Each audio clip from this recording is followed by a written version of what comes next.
بسم اللہ الرحمن الرحیم اللہم صلی علی سیدنا و مولانا محمد مبارک وسلم وصلی علیہ.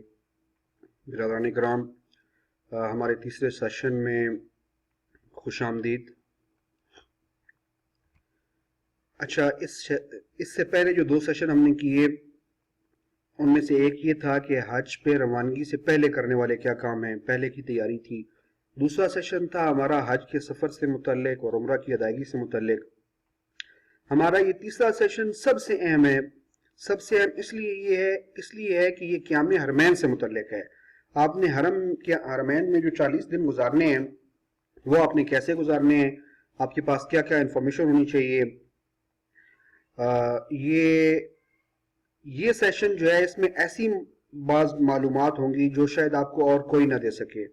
آپ عمرہ کیسے کرنا ہے، حج کیسے کرنا ہے، یہ چیزیں آپ کو وہاں کے معلمین بھی بتا دیں گے، اساتذہ بھی بتا دیں گے آپ کے محلے کے. لیکن یہاں کیسے رہنا ہے، کون کون سی انفارمیشن آپ کے پاس ہونی چاہیے، ایمرجنسی کی صورت میں آپ نے کیا کرنا ہے، آپ بھٹک جائیں گے تو آپ واپس کیسے پہنچیں گے، یہ سارے معاملات ہیں جو ہم اس سیشن میں ڈسکس کریں گے. میں کوشش کروں گا یہ سیشن آدھے گھنٹے سے لمبا نہ ہو، ہم جلدی گو تھرو کریں گے. آپ نے غور سے سننا ہے اور اس کو ریپیٹ بھی کرنا ہے، اس سیشن کو دوبارہ بھی سننا ہے تاکہ کوئی چیز اگر آپ جلدی میں گزر گئی ہے تو دوبارہ آپ کے ذہن میں آ جائے. اپنے نوٹس بھی تیار کرنے ہیں. اچھا، سب سے پہلی چیز جو ہے وہ ہم یہ دیکھتے ہیں کہ آپ کا جو قیام حرمین ہے یہ قیام ہوگا کہاں پہ. آپ مدینہ منورہ میں رہیں گے. 8 دن آپ نے گزارنے ہیں مدینہ منورہ میں، باقی 32 دن آپ نے گزارنے ہیں مکہ مکرمہ میں. ان 32 دنوں میں سے 5 دن آپ نے گزارنے ہیں حج کے 5 دن وادی مینا، مزدلفہ اور عرفات میں. تو ہم ان علاقوں میں یا ان جگہوں پہ جب رہیں گے تو کیسے رہیں گے. مدینہ منورہ میں جب آپ رہیں گے تو آپ نے یہ ذہن میں رکھنا ہے کہ آپ مقدس شہر میں، اس شہر میں موجود ہیں جہاں نبی مکرم صلی اللہ علیہ وسلم کا شہر ہے. آپ نے بڑے ادب کے ساتھ رہنا ہے، یہاں پہ بڑے احترام کے ساتھ رہنا ہے. یہاں پہ آپ نے پابندی کے ساتھ مسجد نبوی میں ساری نمازیں پڑھنی ہیں، تکبیر اولیٰ کے ساتھ پڑھنی ہیں. زیارات کرنی ہے، زیارات مدینہ. زیارات کے حوالے سے یاد رکھیے کہ بہت سی زیارات مسجد کے اندر ہی ہیں. مسجد نبوی کے اندر اتنی چیزیں ہیں کہ آپ بہت زیادہ چیزیں ہیں. کیسے آپ کو پتہ چلے گا؟ وہاں مختلف حلقات ہیں، وہاں پڑھائی چل رہی ہوتی ہے. ان سٹوڈنٹس میں بڑی اچھی تعداد پاکستانیوں کی بھی ہے، اردو بولنے والے کی بھی ہے. ان طالب علموں سے کہیں کہ ہمیں بتائیے مسجد کے اندر کے مختلف اہم حصے، وہ آپ کو بتائیں گے. پھر یہاں آپ نے کوشش کرنی ہے کہ آپ ڈیلی کم از کم 2 مرتبہ سلام پڑھیں، روضہ رسول صلی اللہ علیہ وسلم پر جائیں اور سلام پڑھیں. پھر تیسری بات آپ نے یہ یاد رکھنی ہے، یہاں جنت البقیع ہے، جنت البقیع کا آپ وقتاً فوقتاً حاضری دیتے رہیں. پھر سب سے اہم بات یہ ہے کہ آپ نے جو شاپنگ کرنی ہے پاکستان، جو تحفے تحائف لے کے آنے ہیں، وہ آپ نے یہی مدینہ سے لینے ہیں، کیونکہ مدینہ میں نسبتاً سستی اشیاء ملیں گی آپ کو. یہ تھا آپ کا مدینہ کا قیام. اس کے بعد ہے مکہ مکرمہ کا قیام. یہ لمبا قیام ہے، زیادہ دن آپ نے یہاں گزارنے ہیں، تو اس حوالے سے آپ کو بہت سی چیزیں یاد رکھنے والی ہیں. ایک بات یہ یاد رکھنی ہے آپ نے کہ یہاں آپ نے خوف خدا کا بہت زیادہ مظاہرہ کرنا ہے. تقویٰ کا ویسے ہی ہمیں حکم ہے، ہمیں ہر حال میں تقویٰ کو اپنے امپروو کرنا چاہیے، اللہ سے ڈرنا چاہیے. بہرحال یہاں تو چونکہ آپ اللہ تعالیٰ کے شہر میں، اللہ تعالیٰ کے گھر میں موجود ہیں، تو آپ کو اس کے جلال سے اور زیادہ ڈرنا چاہیے. یہاں آپ کو اپنا وقت جو بتانا ہے وہ عمرے میں وقت گزارنا ہے، طواف میں وقت گزارنا ہے. اچھا، یہاں یہ بات ذہن میں رکھیے کہ آپ نے حج ادا کرنا ہے، آپ کا بنیادی مقصد حج کی ادائیگی ہے، اس لیے آپ نے اپنی صحت کا بھی خیال رکھنا ہے، آپ نے اپنی جسم کا بھی خیال رکھنا ہے. اتنا بھی نہ مصروف کر دیجئے جسم کو کہ حج کے ایام میں آپ بیمار ہو کے پڑ جائیں. عمرے ضرور کریں، طواف ضرور کریں، لیکن اپنے جسم کو دیکھتے ہوئے، اپنی طاقت کو دیکھتے ہوئے. اس کے بعد یہاں بھی زیارات کے مختلف مقامات ہیں، وہ زیارات کیجئے. کیسے کریں گے؟ یہ آپ وہاں اپنی بلڈنگ میں موجود جو معاونین ہوتے ہیں پاکستان حج مشن سے آئے ہوئے، ان سے پوچھیے کہ زراعت پہ لوگ جا رہے ہیں تو کیسے جا رہے ہیں، کیونکہ ہر سال ہر مختلف حالات ہوتے ہیں، مختلف ذرائع ہوتے ہیں زراعت کے، تو یہ اس وقت آپ کو وہاں سے پتہ چلے گا کہ کس طریقے سے جایا جا سکتا ہے۔ اچھا، اس کے بعد یہاں پہ بلڈنگز کی لوکیشن آپ نے اپنے پاس رکھنی ہے۔ یہاں پہ مکہ مکرمہ میں جو حاجیوں کا قیام ہوتا ہے، پاکستانی حاجیوں کا قیام، وہ یا تو عزیزیہ میں ہوتا ہے یا بطحہ قریش میں ہوتا ہے۔ عزیز ہر جگہ، دونوں محلوں میں بلڈنگز کو مختلف سیکٹرز میں تقسیم کیا جاتا ہے۔ عزیزیہ میں 8 سیکٹر ہوتے ہیں، ہر سیکٹر میں 20 25 30 32 عمارتیں ہوتی ہیں، بلڈنگز ہوتی ہیں، اور بطحہ قریش میں 2 سیکٹر ہوتے ہیں۔ بطحہ قریش والا سیکٹر جو ہے وہ 9A اور 9B کے نام سے ہوتا ہے، اور عزیزیہ والا سیکٹر A سے سیکٹر 8 تک ہوتے ہیں۔ تو آپ کی جو بلڈنگ ہوگی وہ بھی انہی میں سے کسی ایک سیکٹر میں ہوگی۔ لیٹ سے آپ کی بلڈنگ نمبر 813 ہے، 813 نمبر اگر آپ کی بلڈنگ ہے تو اس کا مطلب ہے آپ 8ویں سیکٹر نمبر 8 میں رہ رہے ہیں، اور آپ کی بلڈنگ 13 ہے وہاں پہ۔ تو آپ نے اپنی بلڈنگ لکھ کے رکھ لینی ہے اپنے پاس، اپنے ہمراہیوں کو لکھ کے دینی ہے تاکہ سب کو پتا ہو۔ پھر بس روٹس کا آپ کو پتا ہو، بس کا روٹ جو ہے یہ چینج ہوتا رہتا ہے۔ روٹ عام طور پہ وہی رہتا ہے، سٹاپ چینج ہوتے ہیں۔ حرمین کے گرد 3 سٹاپ ہیں، حرم کے گرد 3 سٹاپ ہیں، تو بس آپ کو ان 3 میں سے کسی ایک سٹاپ پہ اتارتی ہے۔ تو بعض اوقات ایسا ہوتا ہے کہ ہر دوسرے تیسرے دن وہ سٹاپ چینج ہو جاتا ہے کسی نہ کسی وجہ سے۔ اچھا، وہ وجوہات کیا ہوتی ہیں؟ آپ نے غصہ نہیں کرنا بس والے پہ، آپ نے غصہ نہیں کرنا اپنے ٹرانسپورٹ انچارج پہ۔ ان وجوہات میں بعض اوقات ان کا دخل نہیں ہوتا، وہ حکومت سعودی عربیہ کے اپنے اندرونی جو انتظامات ہوتے ہیں ان کی وجہ سے ان کو روٹس چینج کرنے پڑتے ہیں۔ تو آپ نے بس یہ ذہن میں رکھنا ہے کہ جب آپ حرم کی طرف جا رہے ہوں بس پر، تو آپ بس والے سے پوچھیں کہ وہ کس سٹاپ پہ اتارے گا اور کس سٹاپ سے اٹھائے گا۔ ایک تو آپ نے بس والے سے لازمی پوچھنا ہے، اور دوسرا وہاں حرم میں آپ کو رضاکار بھی ملیں گے۔ کچھ رضاکار حج مشن کے اپنے ہوتے ہیں، معاونین ہوتے ہیں، معاون حج کہتے ہیں انہیں، اور کچھ رضاکار ہوتے ہیں ایسے پاکستانی جو وہاں مقیم ہیں نوکری کے لیے یا کاروبار کے لیے، وہ کچھ وقت نکال کے آ کے وہاں کھڑے ہوتے ہیں، اپنی جیکٹس انہوں نے پہنی ہوتی ہیں، اوپر لکھا ہوا ہوتا ہے پاکستان حج رضاکار گروپ، تو وہ بھی آپ کے لیے معاون ہوتے ہیں۔ آپ ان سے پوچھیں کہ ہمارا فلاں سیکٹر ہے، فلاں بلڈنگ ہے، ہمیں اپنی گاڑی کہاں سے ملے گی، تو وہ آپ کی رہنمائی کر دیں گے کہ آپ فلاں بس سٹاپ پہ چلے جائیں۔ تو مکہ مکرمہ میں قیام میں یہ آپ نے یاد رکھنا ہے کہ بلڈنگ کی لوکیشن آپ کے پاس، آپ کے ہمراہیوں کے پاس موجود ہو، بلڈنگ نمبر موجود ہو، اور ڈیلی کی بنیاد پہ آپ کو پتا ہو کہ آج ہمارے سیکٹر کا جو بس سٹاپ ہے وہ کون سا ہے۔ ٹھیک ہے، پھر جو 5 دن ہیں آپ کے حج کے وادی منی، مزدلفہ اور عرفات میں گزارنے والے، یہ بڑے مشکل دن ہیں، مشقت بھرے دن ہیں۔ مشقت بھرے دن اس لیے ہیں کہ یہاں آپ کو زیادہ سے زیادہ چلنا ہوگا، یہاں آپ کو بہت زیادہ سہولتیں میسر نہیں ہوں گی۔ گھر نہیں ہے نا آپ کا، سفر ہے، اور سفر بھی ایسا کہ یہ آپ پہاڑوں میں صحراؤں میں ہیں اس وقت، وہاں ہر فیسلٹی موجود نہیں ہے۔ دوسرا یہ ہے کہ یہاں خیمے جو ہوتے ہیں وہ ایک جیسے ہوتے ہیں، تو ایسے لوگ آپ میں سے جن کو جگہیں جن کے لیے پہچاننا آسان نہیں ہوتا، ان کو زیادہ مسائل ہوں گے۔ یہاں پہ سب سے اہم چیز ہے کہ آپ کو پول نمبر آپ کے پاس ہو۔ جیسے باقی مینا میں قیام کے وقت ہم نے بلڈنگز نمبر یاد رکھنے کا کہا تھا، مینا میں قیام کے حوالے سے ہم کہیں گے کہ پول نمبرز آپ بھی لکھ کے رکھ لیں اور اپنے ہمراہیوں کو بھی لکھ کے دیں۔ یہ پول نمبرز کیسے ہوتے ہیں، کیسے پتہ چلے گا، یہ ہم اگلی سلائیڈ میں آپ کو بتاتے ہیں انشاءاللہ۔ پول نمبر یہ آپ کے پاس موجود ہونا چاہیے۔ اسی طریقے سے سٹریٹ نمبر آپ یاد کر لیں، سٹریٹ نمبر بھی پول نمبر کے اوپر لکھی ہوئی ہوتی ہے۔ اچھا، یہ تو 3 جگہیں ہم نے ڈسکس کی کہ کہاں کہاں آپ کا کتنا قیام رہے گا اور وہاں کرنے والے کام کیا ہیں۔ مکہ میں طواف اور عمرے میں خود کو مصروف رکھیے۔ اچھا، اب ہم اس طرف آتے ہیں کہ یہاں آپ کے مددگار کون کون ہوں گے، کون کون آپ کی رہنمائی کر سکتا ہے کسی بھی حوالے سے۔ آپ کی کسی مسئلے، آپ کو کوئی مسئلہ پیش آ گیا، کوئی پریشانی آ گئی، تو کون حل کر سکتا ہے آپ کا مسئلہ۔ سب سے پہلی بات یہ ہے کہ آپ جس بلڈنگ میں مقیم ہیں اس بلڈنگ کی ریسپشن پہ موجود معاونین ہوتے ہیں وہ پاکستان حج مشن کے ملازم ہوتے ہیں، یا تو پاکستان سے گئے ہوئے ہوتے ہیں یا عارضی طور پر پاکستان حج مشن نے وہیں سعودی عرب سے لوگوں کو تنخواہ پہ رکھا ہوا ہوتا ہے، یہ ہر وقت آپ کی ریسپشن میں موجود ہوتے ہیں۔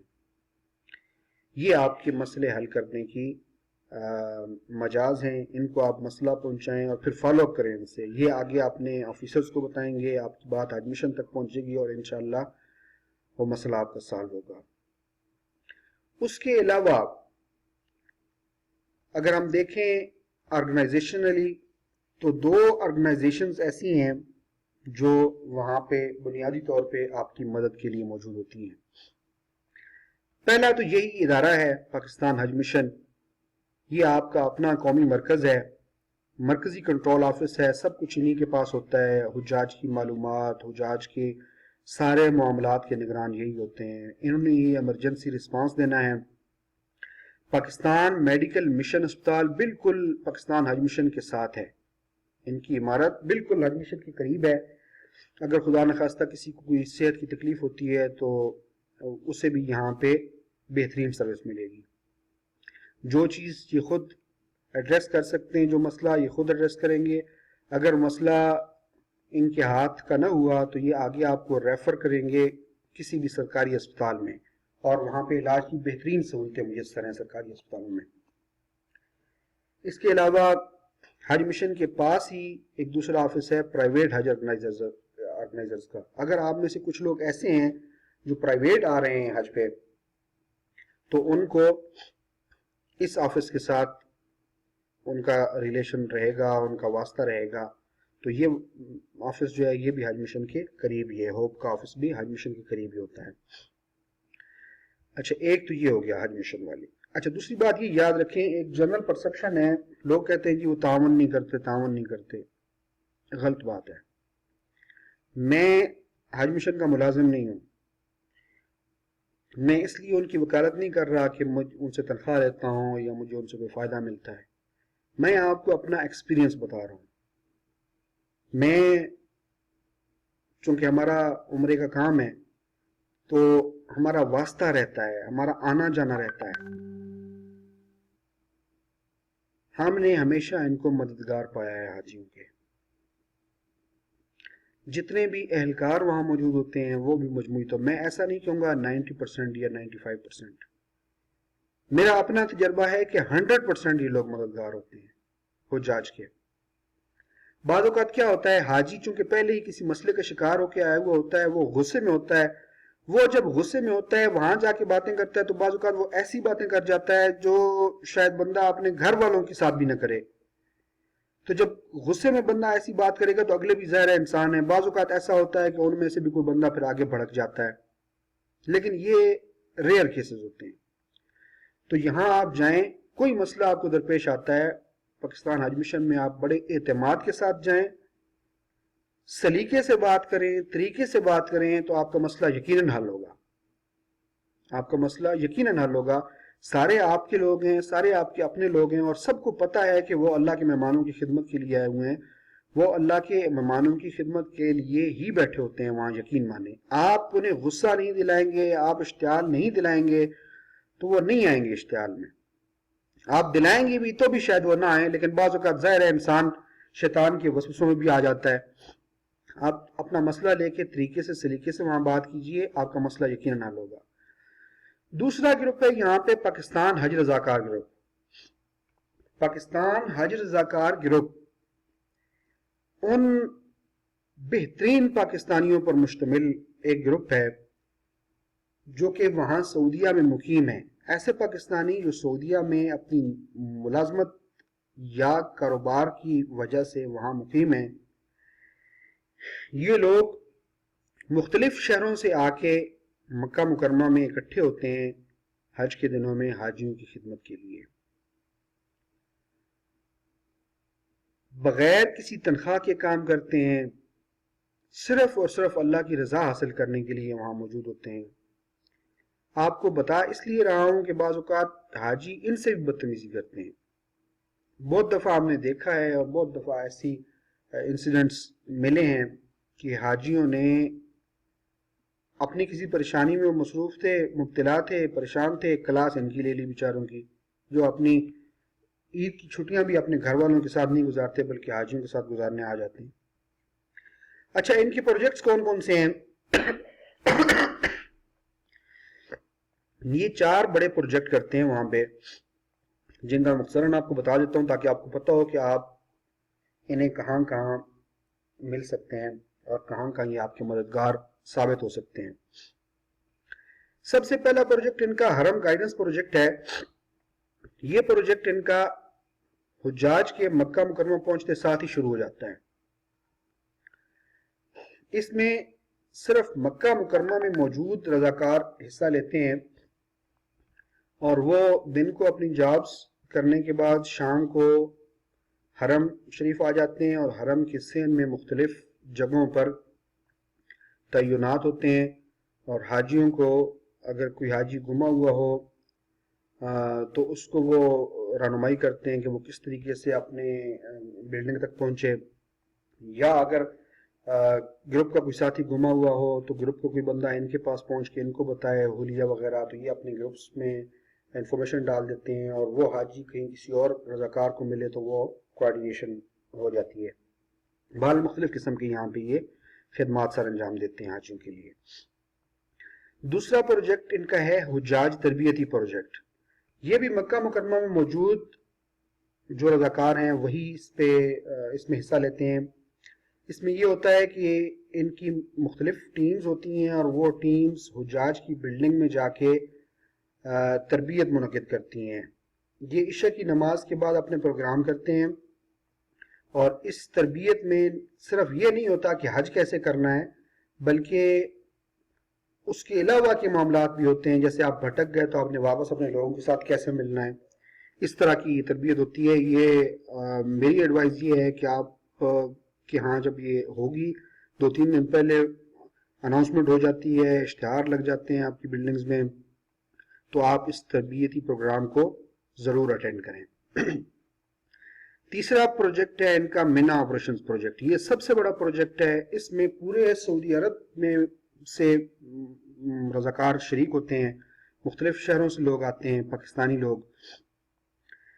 اچھا، ان کی باقاعدہ ٹریننگ ہوئی ہوتی ہے، رمضان میں ان کی ریکروٹمنٹ شروع ہو جاتی ہے، رمضان کے فوراً بعد ان کی ٹریننگ شروع ہو جاتی ہے، 2 مہینے لگاتار ان کی ٹریننگ ہوتی رہتی ہے۔ پھر یہ تقریباً 3000 کی تعداد میں یہ لوگ مینا پہنچتے ہیں۔ اس دن جس دن آپ یوم عرفہ گزار کے واپس مزدلفہ چاہ رہے ہوتے ہیں تو مزدلفہ میں ان کی ڈپلائمنٹ شروع ہو جاتی ہے۔ اس سے پہلے یہ 2 وجوہات کی بنا پہ نہیں آ سکتے۔ ایک تو یہ ہے کہ یہ لوگ وہاں پہ اپنی نوکریاں کرتے ہیں، تو ان کو چھٹی اس دن ہوتی ہے جس دن یوم عرفہ ہوتا ہے، اس دن یہ وہاں پہنچنا شروع ہوتے ہیں۔ دوسرا، یہ گروپ جو ہے یہ اس رسک فیکٹر کی وجہ سے تھوڑا سا ڈیلے کرتا ہے کہ مفاد پرست ٹائپ کے لوگ ان کے پاس رجسٹریشن کروا کے خود حج کرنا نہ شروع کر دیں۔ اس وجہ سے یہ یوم عرفہ گزار کے شام کو وہاں پہنچتے ہیں تاکہ آپ لوگوں کا وقوف حج ختم ہو چکا ہو، آپ مزدلفہ واپس آ رہے ہوں، تب ان کی ڈپلائمنٹ شروع ہوتی ہے۔ اچھا، وہاں پہ یہ موجود ہوتے ہیں مختلف پوسٹ پہ، اور یہ بچھڑے ہوئے حجاج کو ان کے خیموں تک پہنچانے میں ان کی مدد کرتے ہیں۔ اس کے بعد ان کا چوتھا پروجیکٹ ہے Azizia operations project. Azizia operations میں یہ 12 ذی الحجہ کو یہ پروجیکٹ کرتے ہیں، جس دن تمام حجاج مینا سے واپس اپنی بلڈنگز میں آ رہے ہوتے ہیں۔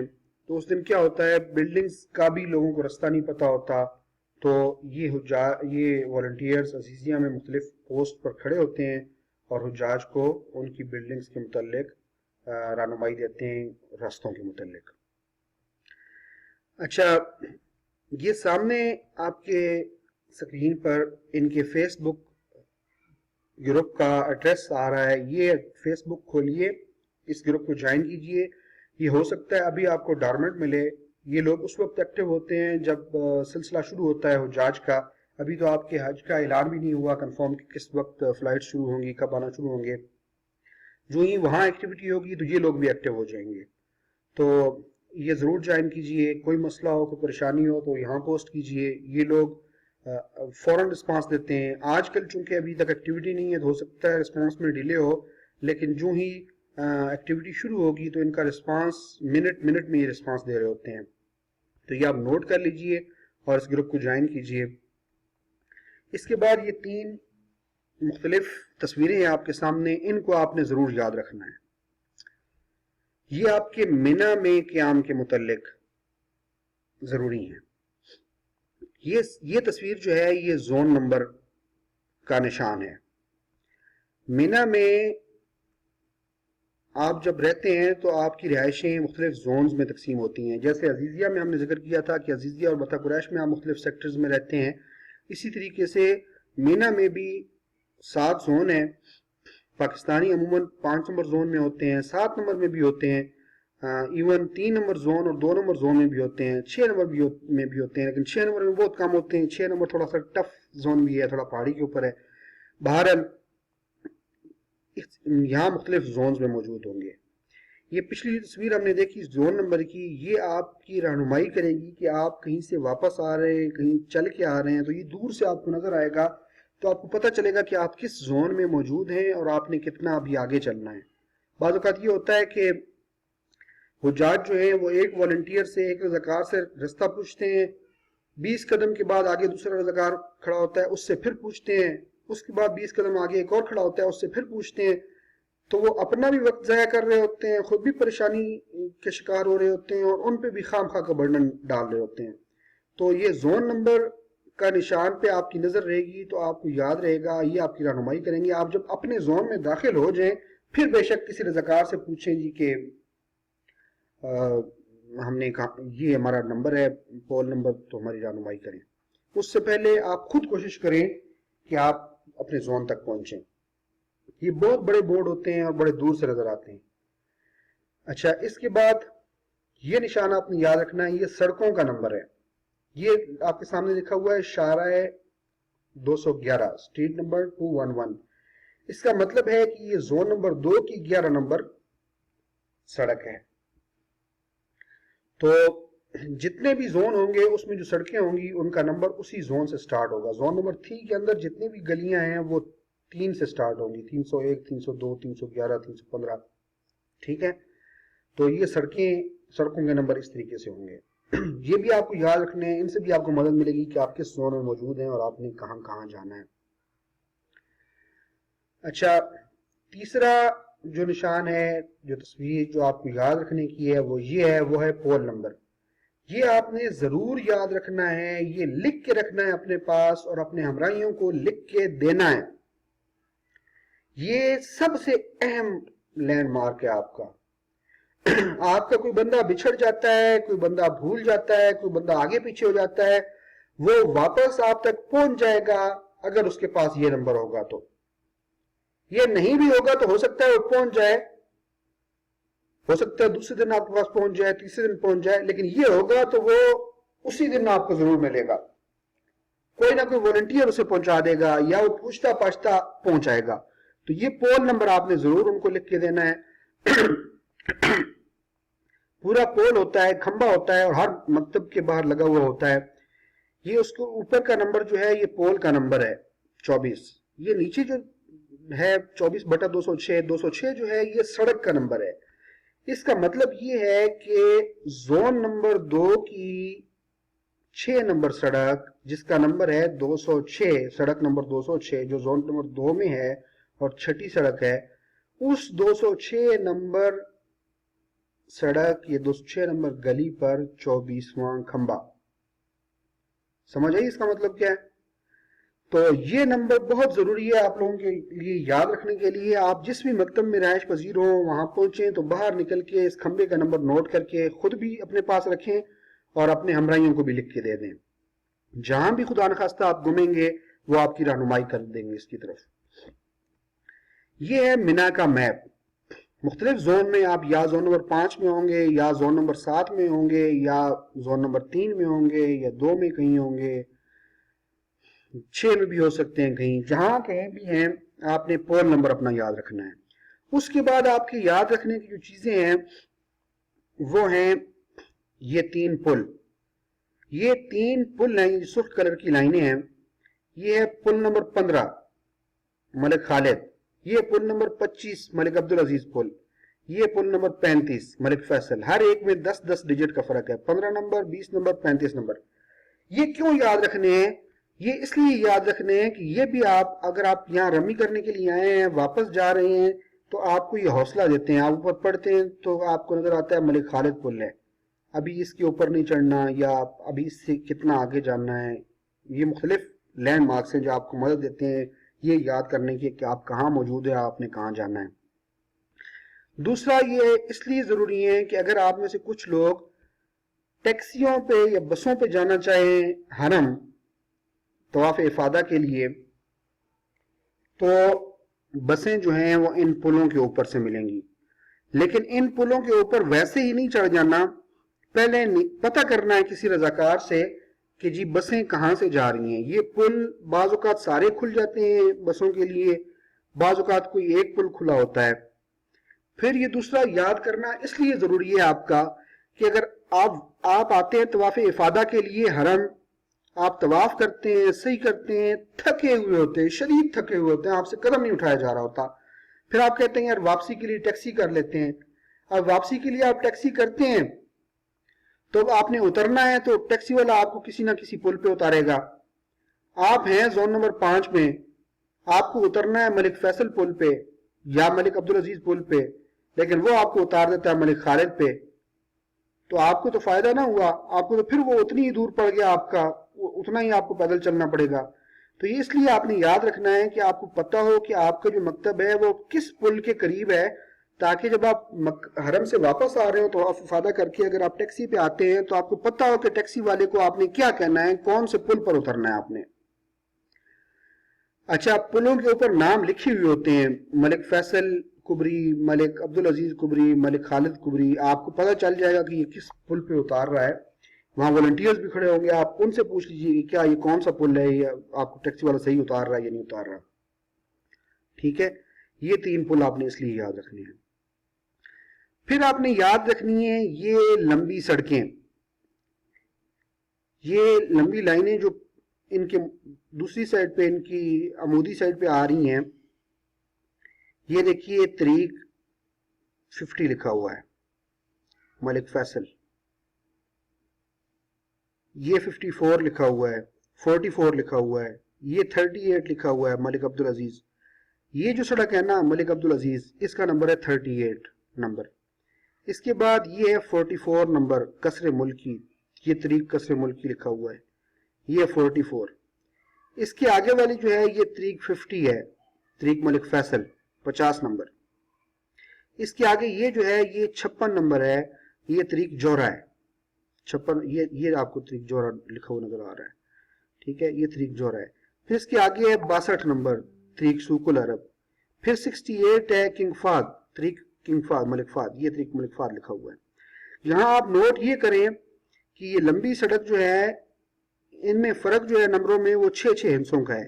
یہ 38 نمبر ہے، 38 میں 6 ایڈ کرو تو 44، 44 میں 6 ایڈ کرو تو 50، 50 میں 6 ایڈ کرو تو 62، 62 میں 6 ایڈ کرو تو 68، 68 میں 6 ایڈ کرو، نہیں 68 آخری ہے، 6 ایڈ نہ کریں، بس باقی اب سنبھال لیتے ہیں ہم سارے نمبر.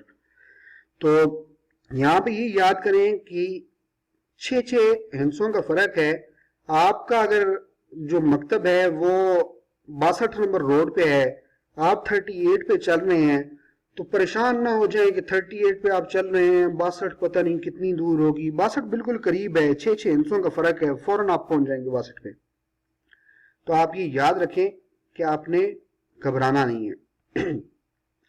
دوسری بات یہاں یاد رکھنے والی یہ ہے کہ یہ لمبی سڑکیں جو ہیں یہ بہت لمبی ہیں، یہ عرفات میں بھی ہیں، یہ سڑکیں وہاں سے شروع ہوتی ہیں اور آگے سے نکل رہی ہیں. تو آپ اگر عرفات سے واپس آ رہے ہیں تو بھی آپ نے انہی لمبی سڑکوں پہ چلنا ہے، آپ جمرات سے واپس آ رہے ہیں تو بھی انہی لمبی سڑکوں پہ چلنا ہے، وہاں تک کہ جہاں تک آپ کو وہ چھوٹی گلیاں نظر نہ آنا شروع ہو جائیں جو آپ کے زون سے متعلق ہیں. آپ زون نمبر 5 میں رہ رہے ہیں تو جس سڑک پہ بھی آپ یہاں سے واپس آ رہے ہیں 38 پہ یا 44 پہ یا 50 پہ یا 62 پہ آپ آتے جائیں، اس وقت تک چلتے جائیں جب تک کہ آپ زون نمبر 7 یا زون نمبر 5 میں انٹر نہیں ہو جاتے، جب تک آپ کو ایسی گلیاں نہیں مل جاتی جو 511 513 530 یا 710 712 720 ایسی گلیاں نہیں مل جاتی، تب تک آپ انہی لمبی سڑکوں پہ چلتے رہیں، کسی سے پوچھنے کی ضرورت نہیں ہے۔ جب آپ کو اپنے متعلقہ وہ گلیاں نظر آنا شروع ہو جائے، پھر آپ رضاکاروں سے پوچھیں کہ یہ میرا فون نمبر ہے، یہ مجھے کہاں ملے گا، تو وہ آپ کی رہنمائی کر دیں گے، وہ آپ کو وہاں پہنچا دیں گے۔ تو آپ نے یہ پلوں کے نمبر یاد رکھنے ہیں، اس لیے کہ آپ حرم سے طواف افاضہ کر کے واپس آئیں تو پتہ ہو کہاں اترنا ہے۔ آپ نے یہ لمبی سڑکوں کے نمبر یاد رکھنے ہیں، اور ساتھ یہ یاد رکھنا ہے کہ لمبی سڑکیں جو ہیں یہ 2 ڈیجٹس پر مشتمل ہیں۔ جب بھی 2 ڈیجٹس کی سڑک پہ آپ ہوں گے تو آپ کو یاد رکھنا ہے کہ یہ لمبی سڑک ہے، یہ لمبی جائے گی، مجھے اس پہ لمبا چلنا ہے۔ اور جب آپ چھوٹی سڑک پہ ہوں جو 3 ڈیجٹس پر مشتمل ہو، تو آپ کو یہ پتہ ہونا چاہیے کہ یہ چھوٹی سڑک ہے، یہ فوراً آگے بند ہو جائے گی، یہ ختم ہو جائے گی۔ اگر آپ دور ہیں اپنے زون سے تو آپ لمبی سڑکوں پہ چلیں اور اپنے زون کے قریب تر پہنچنے کی کوشش کریں۔ پھر آپ چھوٹی سڑک پہ پہنچیں اور کسی رضاکار سے مدد لیں وہاں آ کے، اور پھر اپنے مکتب تک پہنچیں۔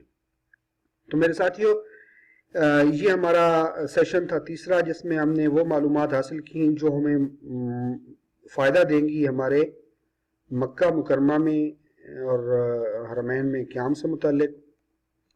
امید ہے کہ تمام ساتھی انہیں نوٹس لکھے ہوں گے اور وہ اس پورے سیشن کو ریپیٹ بھی کریں گے تاکہ ان کے لیے آسانی رہے، اور ان کا یہاں پہ قیام جو ہے اس میں اگر خدا نخواستہ کسی مسئلے میں آتے بھی ہیں تو وہ مسئلہ فوراً حل ہو سکے۔ اللہ تعالیٰ کی ذات آپ کا یہ سفر آسان فرمائے۔ دعاؤں کی درخواست ہے، دعاؤں میں یاد رکھیے گا۔ السلام علیکم ورحمۃ اللہ وبرکاتہ۔